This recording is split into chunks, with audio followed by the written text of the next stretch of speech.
sebagai strategi kompensasi tidak langsung dalam meningkatkan kesejahteraan karyawan. Saya Muhammad Zaki Abdullah. Di sini saya akan menjelaskan tentang kompensasi yang tidak langsung.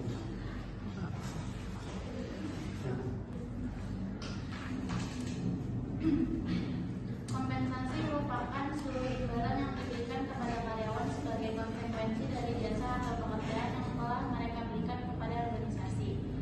Menurut Handoko 2016, kompensasi adalah apa yang diterima oleh para karyawan sebagai ganti kontribusi mereka kepada organisasi. Dalam manajemen modern, kompensasi tidak hanya dipandang sebagai biaya, tetapi sebagai alat untuk menarik tenaga kerja berbakat, yaitu memberikan penawaran yang kompetitif di pasar kerja. Yang pertama, mempertahankan karyawan atau retensi, mengurangi angka perputaran kerja. Yang kedua, memotivasi karyawan, yaitu mendorong pencapaian kinerja yang lebih tinggi. Yang ketiga, menjamin keadilan, yaitu memastikan adanya keseimbangan antara input atau kinerja dan output, yaitu jalan. Komponen kompensasi yaitu langsung dan tidak langsung. Sistem kompensasi dibagi menjadi dua kategori utama yang saling melengkapi, yaitu kompensasi langsung dan kompensasi tidak langsung.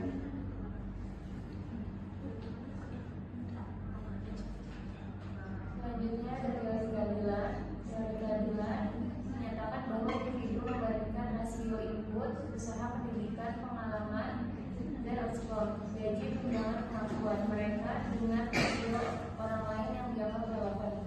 Keadilan eksternal, karyawan akan melihat jika faktor tunjangan seperti jaminan, kesehatan, dan hari tua di perusahaannya setara atau lebih baik daripada standar perusahaan lain di industri yang sama. Keadilan individual, karyawan merasa adil jika perusahaan memberikan perlindungan resiko seperti JKA yang sesuai dengan tingkat bahaya pekerja mereka. Selanjutnya ada program jaminan sosial sebagai mandatory benefit dalam literatur manajemen. Pengantarnya terdapat pemisahan antara tunjangan sukarela dan tunjangan yang diwajibkan undang-undang. Definisinya itu kompensasi yang diwajibkan disediakan oleh pengusaha berdasarkan hukum negara tempat organisasi birokrasi. Fungsi sosial, jaminan sosial bertujuan untuk mencegah terjadinya kemiskinan mendadak akibat risiko sosial seperti sakit, kecelakaan kerja, kehilangan pekerjaan, hingga usia tua. Selanjutnya ada prinsip jaminan sosial tenaga kerja. Yang pertama itu ada penyelenggaraan jaminan sosial oleh BPJS tenaga kerjaan berdasarkan pada beberapa prinsip utama. Kedua, ada gotong royong, peserta yang berisiko rendah membantu yang berisiko tinggi, yang sehat membantu yang sakit. Selanjutnya ada nilaba, pengelolaan dana bertujuan untuk kepentingan peserta, di mana hasil pengembangan dana dikembalikan sepenuhnya kepada peserta. Keempat, ada keterbukaan, kehati-hatian, dan akuntabilitas. Manajemen dana dilakukan secara transparan dan dikelola dengan standar investasi yang aman. Selanjutnya ada kepesertaan wajib untuk memastikan seluruh tenaga kerja terlindungi tanpa terkecuali, yang menjadikannya pilar kepatuhan hukum.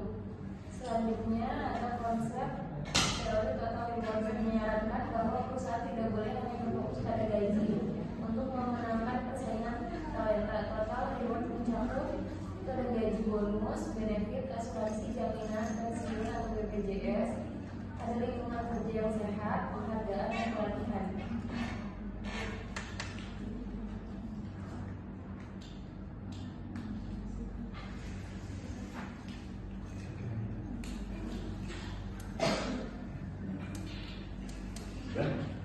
Ada lagi Pak. Peran strategis jaminan sosial terhadap retensi karyawan. Mengacu pada teori, realitas seorang pekerja berbanding lurus dengan persepsi mereka terhadap perlakuan adil yang diberikan perusahaan. Keberadaan 5 pilar program BPJS Ketenagakerjaan berdampak secara langsung psikologis dan ekonomis pada retensi karyawan. Di sini juga ada pengelolaan biaya kompensasi BPJS. Sebagai bagian dari perencanaan kompensasi, manajer HRD harus cermat memetakan pengeluaran iuran agar tidak mengganggu arus kas perusahaan. Menggunakan data simulasi dari bab sebelumnya dengan karyawan bergaji 5 juta, manajer manajemen kompensasi dapat melihat berbagai kontribusi.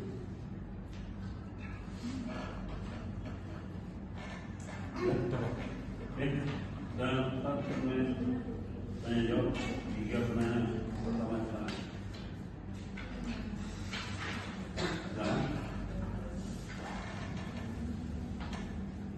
Pertanyaan pertama silakan.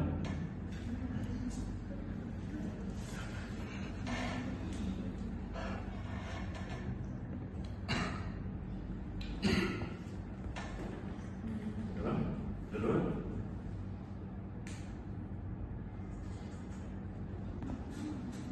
Tiga. Oke.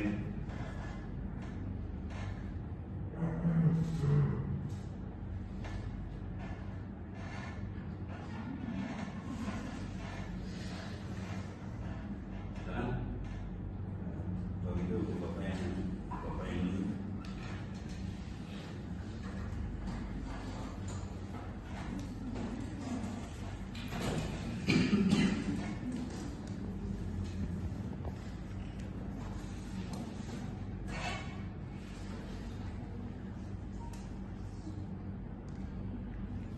Pertanyaan pertama, silakan tinggi dan kelompok 10. Kedua,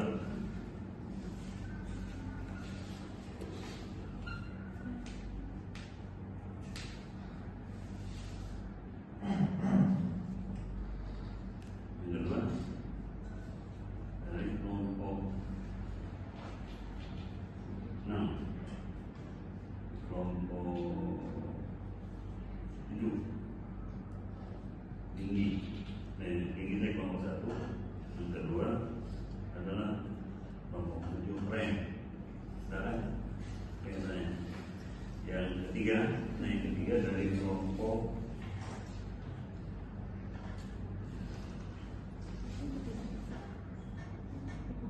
8.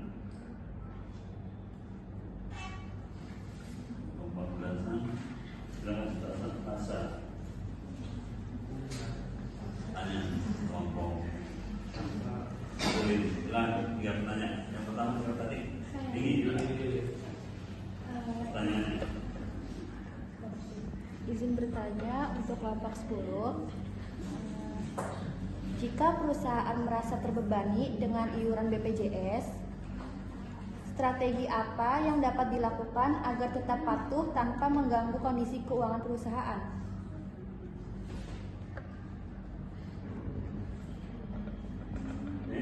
Yang kedua, siapa tadi? Ren. Ketiga, Nasada. Sudah. Bentar.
lihat dari peraturan pemerintah atau undang-undang tentang BPJS Kesehatan atau BPJS Ketenagakerjaan, nah di pekerja di perusahaan itu sebenarnya itu sangat diuntungkan.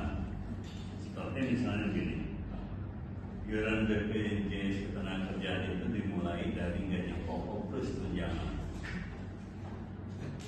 Itu dua komponen itu jadi satu, pokok dan tunjangan itu sebut. Misalnya Kementerian Hari Tua, pekerjanya itu hanya membayar 2%, tapi perusahaan untuk pekerja satu orang itu membayar 3,7%. Jadi di sini pemerintah melalui peraturan ketenagakerjaan atau kita itu memperhatikan sekali hak-hak dari pekerja di perusahaan. Beda misalnya seperti pekerja di lembaga negara, ASN itu semua hari tua, semua kesehatannya itu ditanggung oleh ASN sendiri. Pemerintah di situ enggak sedikit pun membayar dari kewajiban dari ASN. Kalau di perusahaan diwajibkan untuk membayar setiap karyawannya, baik itu hari tua, baik jaminan kesehatan, itu kewajiban perusahaan ada di situ. Lebih besar kewajiban perusahaan dibandingkan dengan tenaga kerjanya untuk membayar iuran selanjutnya. Jadi kalau misalnya satu contoh di kalian punya di perusahaan kalian gajinya 6 juta, itu hitungannya dari mulai jaminan kesehatan, tenaga kerja, pensiun dan sebagainya, itu kenanya jadi 392.000 per bulan. Dan itu mayoritas atau 50% sampai 60% yang bayar adalah perusahaan. Selebihnya karyawan yang bayar. Karena persentasenya itu lebih besar perusahaan membayar dari hak-hak dari pekerja itu. Sementara kalau misalnya di ASN per bulan itu untuk dana pensiun dan tunjangan lain sekitar 500.000 itu dipotong langsung dari gajinya. Tidak ada misalnya dari pemerintah atau sendiri itu langsung dari gaji dan tunjangan. Itu yang membedakan antara ASN dengan kerja. Oke, yang kedua kita ketemu jawab pertanyaan silakan. Apa saja risiko yang dapat dihadapi perusahaan jika tidak mendaftarkan karyawannya ke BPJS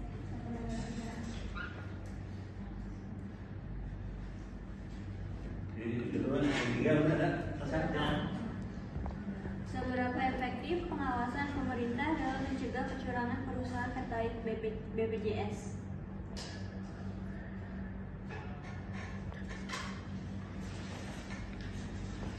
Oke, silakan dibagi di kelompok 10. Kalau dikirim pertanyaan dulu.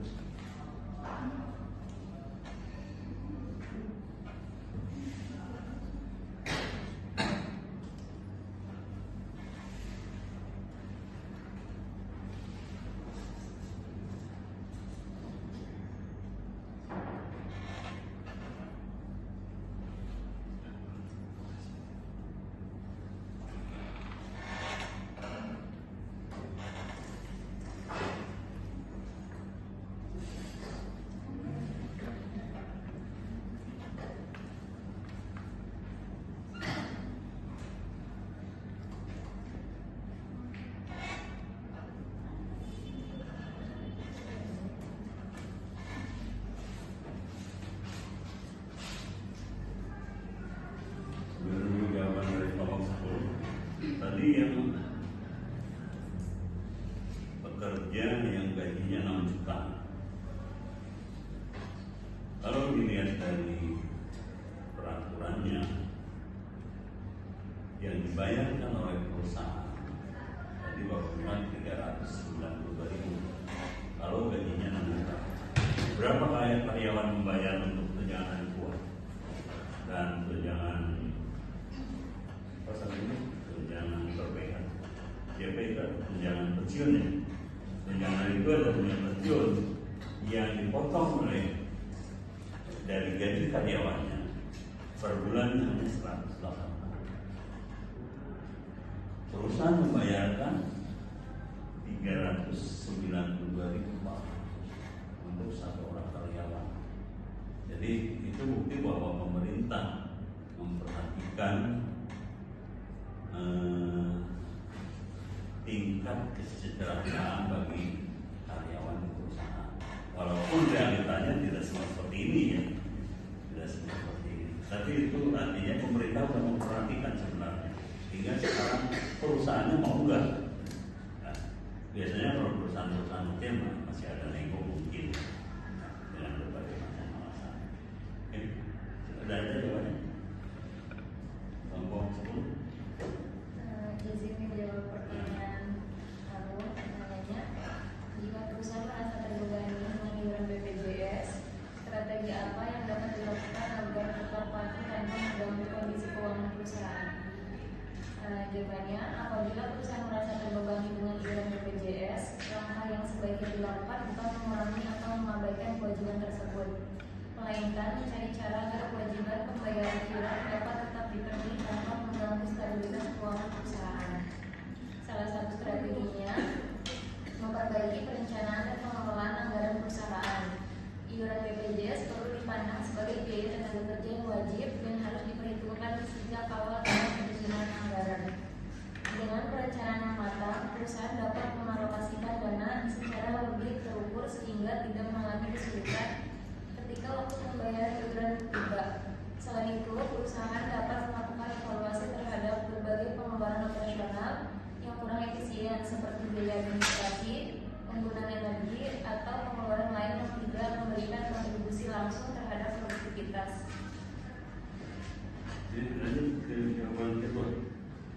Izin menjawab pertanyaan dari Karen. Pertanyaannya, apa saja risiko yang dapat dihadapi perusahaan jika tidak mendaftarkan karyawannya ke BPJS Ketenagakerjaan?